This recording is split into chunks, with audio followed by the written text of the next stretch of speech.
Dans les ruelles animées du quartier de Niaritali à Dakar, les plaintes sont récurrentes.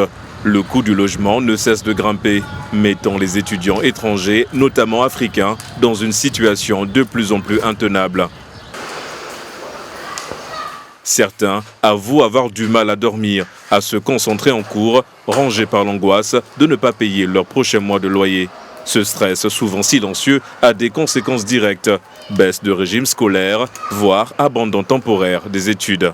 C'est pas évident en tant qu'étudiant de pouvoir tenir les bouts de mois parce que ça impacte également sur les études.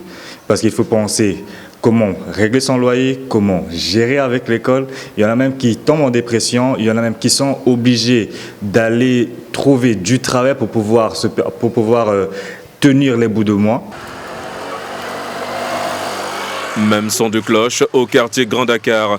Ici, pour s'en sortir, plusieurs étudiants n'ont d'autre choix que de cumuler les petits boulots malgré la lourdeur de leur programme académique. C'est le cas de Belvina, une étudiante gabonaise en 4e année de sciences politiques. Elle partage un appartement de 230 000 francs CFA, soit environ 350 €. Ça me permet, moi, d'avoir des économies. Si le bailleur il vient, je paye en avance et en attendant que les parents voient pour ne pas leur donner à eux aussi le stress là-bas de se dire il faut qu'on envoie les sous, il faut qu'on envoie les sous. Maintenant, en ce qui concerne l'école, le fait que je travaille n'impacte pas forcément l'école parce que, comme je vous ai dit, je travaille que le week-end et les cours, c'est en semaine. Les rares étudiants bénéficiaires des subventions étatiques à travers des bourses d'études ne sont pas épargnés.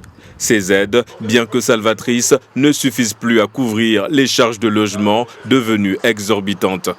La bourse, comme je disais tantôt, dépend du cycle.